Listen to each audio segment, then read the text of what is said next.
YouTube, what's up? A new face over here talking about public speaking live in the flesh. Listen, I have spent over 20 years helping people find their voice. And for 5 of those years, guess what happened? I lost mine.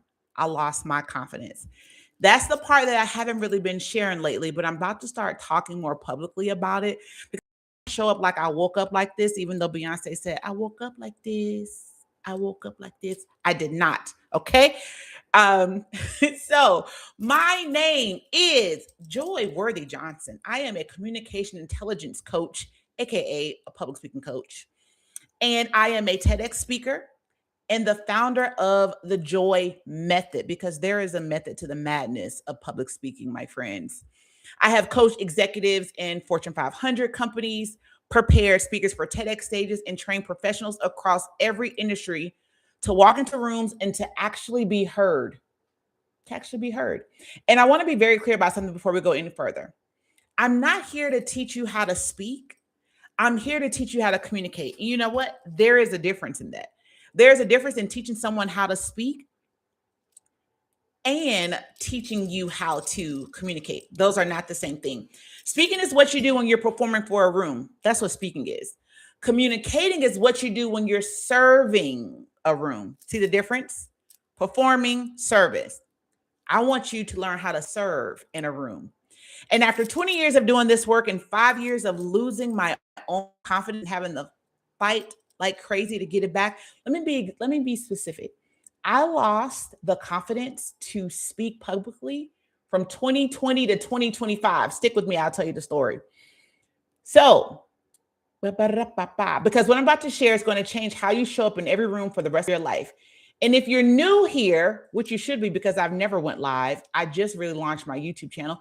Can you just drop a comment below to encourage me? Joy, keep going. Let me know where you are, where you live, where you're coming from. So communicate with me. I, at this point, answer every single last comment. Okay. Now let's get into it. What I'm going to say, some of the things may surprise you. Some of what I'm sharing, you've heard before, right? Eye contact, posture, pausing, the fundamentals. And some of what I'm going to share with you may be something that you thought you knew. And then hopefully I'm sharing like, oh, I never thought of it like that. Okay. Because here's the truth about public speaking that nobody talks about. The basics still work. The problem is the way they taught them to you. They taught you to perform them. They taught you to put them on like a costume, to use technique as substitute for presence. I'm not here to give you a costume, my friends. No, I'm here to give you foundation and then blow the ceiling off this mug. Did I just say this mug? I did and did. So some of these tips are going to feel familiar, and I want you to hear them differently today. Not as rules to follow, as tools you can actually own. That is the difference between a speaker and a communicator. Now, also, I want you to know that I am a pro have your notes type of girl. Okay. I am a pro have your notes. People tell you to memorize it. I'm going to tell you to that the crowd wants you to win, and the crowd wants you to win. And if that means you use your notes, use your notes. Ready for tip number one? Because I'm sharing 5 tips today. You ready for tip number one? Public speaking is like riding a bike. I used to teach this for years. Before I developed my own personal fear of public speaking, I used to tell my students, public speaking is like riding a bike. Once you know how to do it, you can always do it. The lies I told them, and I'm so sorry for lying to you. That is not how it is. You can lose it if you don't use it. Instead, public speaking is like working out. If you stop working out, if you stop eating healthy, what happens to you? You gain weight. You get a little slobby, a little bit flabby, a little extra weight around the belly parts, right? If you stop going to the gym, you lose the muscle. Stop showing up on stages, on cameras, and rooms where your voice matters. You lose the edge. And I know because this happened to me. Let me tell you. So in 2020, I started a corporate job and I had become a virtual speaker because everyone knows what happened in 2020. We had to all go virtual. So I mastered the art of speaking to a webcam and a ring light. I mastered the ability to talk to black boxes with white words, which was people's name because people didn't want to turn on their camera because they were in the bed eating ham sandwiches. I mastered that. And so then when I tried to go out and do a presentation live in 2023, can I tell you what I told the people? I said, I wish you guys were all in black boxes with white words. They laughed. I was not joking. I really did wish they were all in black boxes and white words. And I was sweating profusely. I'm like, Joy, what is happening? Because here's the thing. Prior to 2020, I traveled the country speaking on stages, emceeing conferences. I was speaking all over. Never, ever had I had a fear. I was teaching 12-week classes on public speaking. So me experiencing that for the first time completely tripped me out. I'm going to be honest, completely tripped me out. So I lost my own edge. And when I stepped back on a live stage, I was nervous where I hadn't been in years. And I remember thinking, wait, I coached this. How could this happen to me? But can I tell you, I'm so happy that that happened to me because here's what happened. It gave me empathy and sympathy like I never had before. I used to get so frustrated with individuals who were afraid to speak, like it wasn't a real fear. But now that I had it, now I have empathy and sympathy.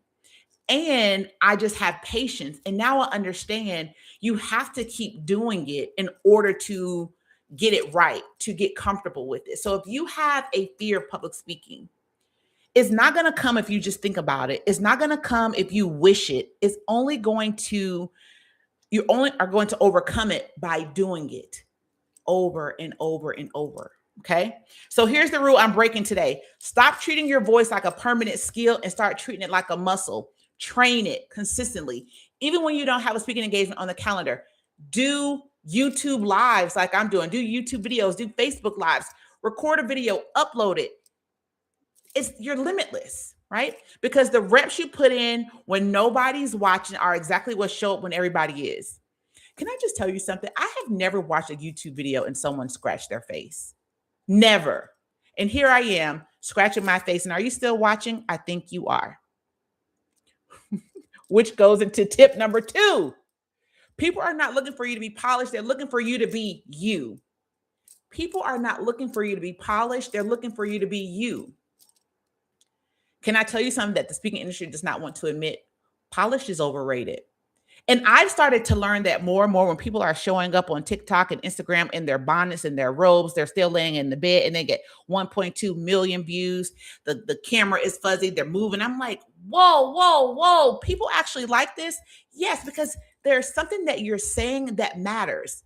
Does it matter that your background is not polished and all together? No, but do not, I repeat, listen to me clearly. Tap, tap, this is on. Do not show up with a dirty background in a dirty bathroom with a dirty kitchen. I am not supporting that. Okay. Don't take it too far. But does it have to be all glamorous? No. But still have a little tact. Okay. Don't be too authentic. Like, y'all come into my dirty room that I haven't cleaned in weeks. No. Okay. Okay. The speaker industry has been telling people for years, get polished first. Practice until it's perfect. Wait until you sound right, look right, feel right, and then you'll deserve the room. And while people wait to be perfect, guess what happens? You never start. And here's what breaks my heart about that. You cannot become better at something you refuse to begin. You cannot become better at something you refuse to begin. I talk to so many people that tell me they have a workshop, they have a story, they have a YouTube channel that they are interested in, but they haven't started yet because they're waiting to lose some weight. They're waiting to practice some more. They're waiting for some validation. Get started. I promise you, the YouTube video that I do today will not look the same in 3 months, 1 year, 2 years from now. I promise you. We'll go back and look at this video and like, look at that, Joy. Remember when you started here? And meanwhile, I've been speaking for 20 years. I told you earlier that I'm a TEDx speaker, correct? You can go find it, Joy Worthy Johnson. If I can get fancy, I might link it in the comments below. Look at me sound like a YouTuber. But I did that TEDx talk 2 years ago, completely afraid. Not only was I afraid, I had to restart 3 times. You don't see it, but I know that it happened.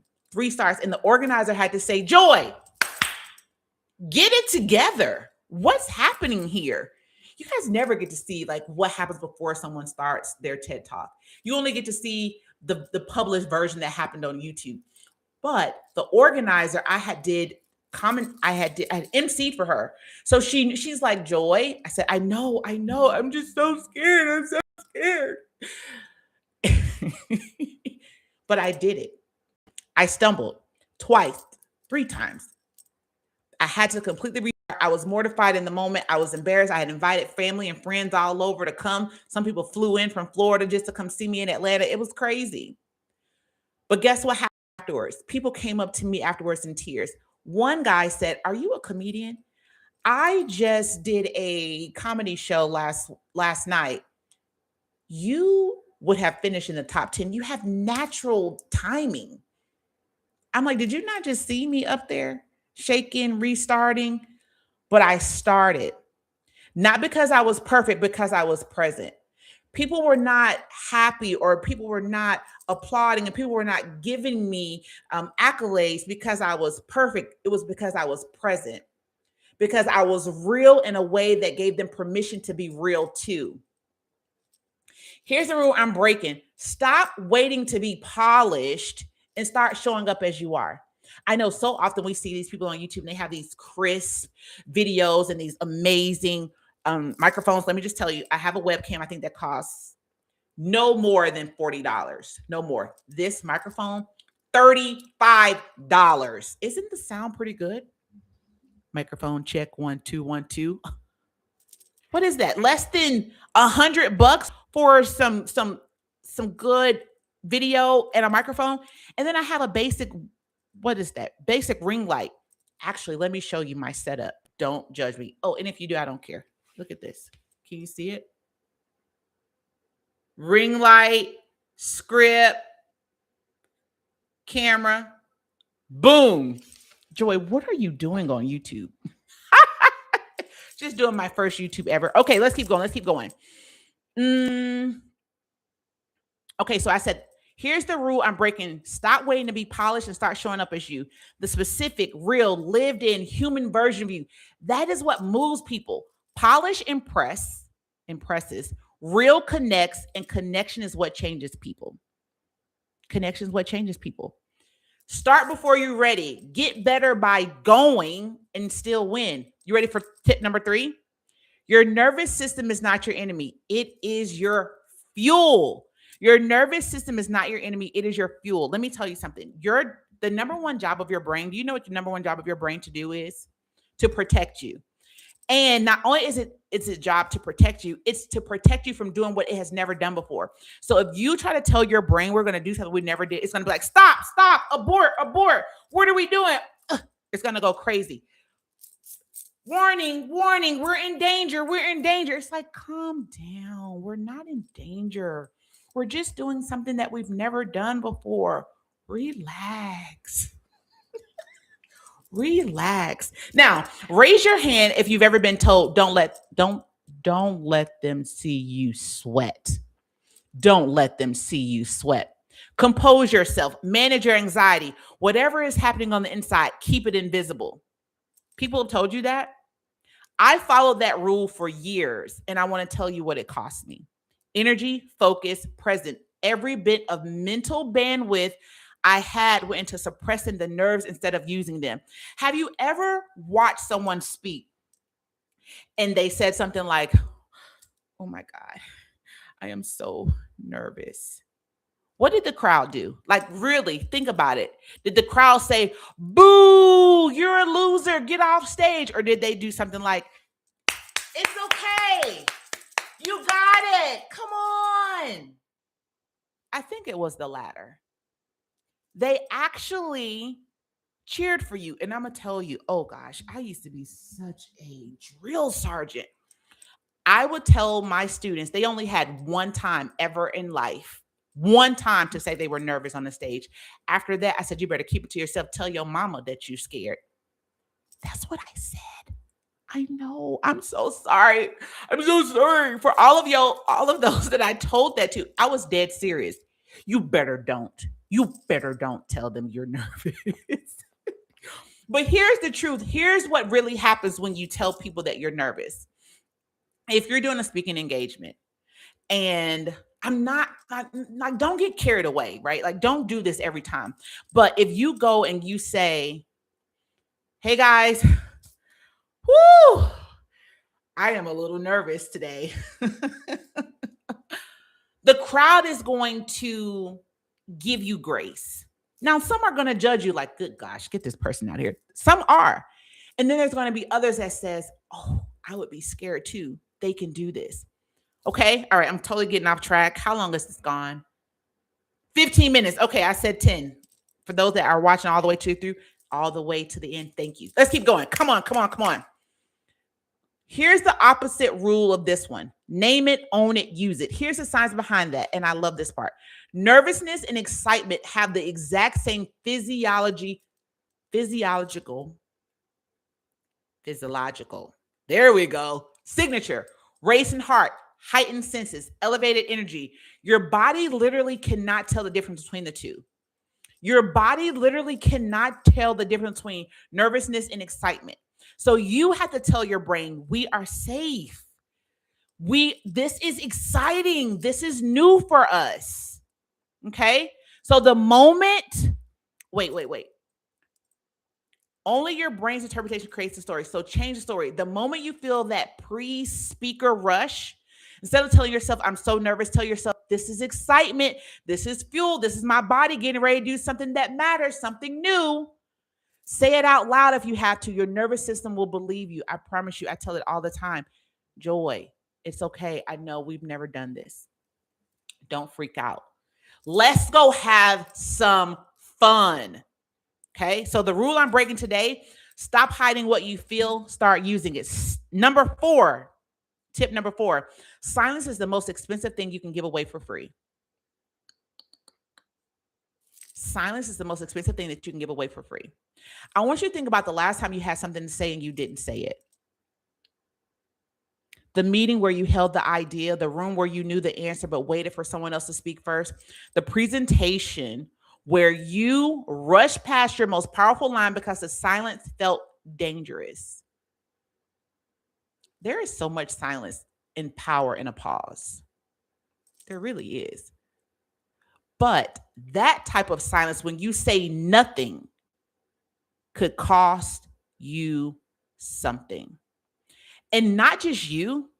Let me just go like auntie real quick. Big sister, big friend, best friend on you. You being silent, someone in that room needed to hear the thing you decided not to say. They needed to hear your point of view, your opinion, your way of thinking on something, how you interpret it. A decision didn't get made. A perspective didn't enter the conversation. A person who needed to feel seen didn't.